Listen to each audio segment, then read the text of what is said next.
Moreland City Council acknowledges the Wurundjeri Woiwurrung people as the traditional custodians of the lands and waterways in the area now known as Moreland. We pay our respects to elders past, present and emerging. The land that includes the northern part of Jacobs Reserve was first bought by wealthy Scottish surgeon Farquhar McRae in 1839. They formed part of his estate, Moreland, from which Moreland Council gets its name.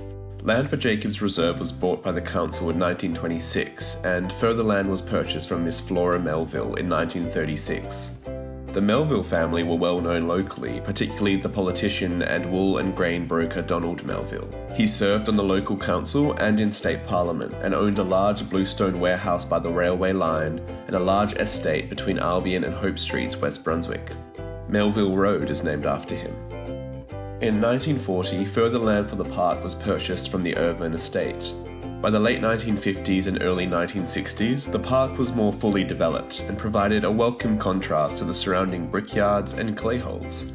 The reserve is situated on top of a waterway which was known as Melville Creek. The creek once flowed southwest from North Coburg into Moonee Ponds Creek. It was converted into an underground drain in the early 20th century after concerns around its danger to pedestrians, flooding hazard, scarring of the land, and mosquitoes. The reserve was named after Councillor Jacobs, a local advocate for parklands, and the park's evergreen plantings reflect the tastes of the interwar period when many of the surrounding houses were built.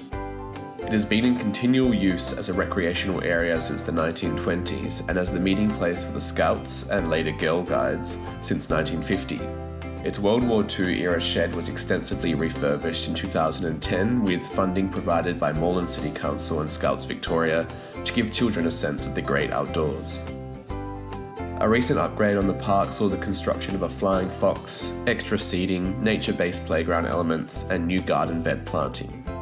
Today, the park retains 1920s plantings, park layout and landscaping, including entry gates, and continues to be a popular local spot in West Brunswick with large shade trees.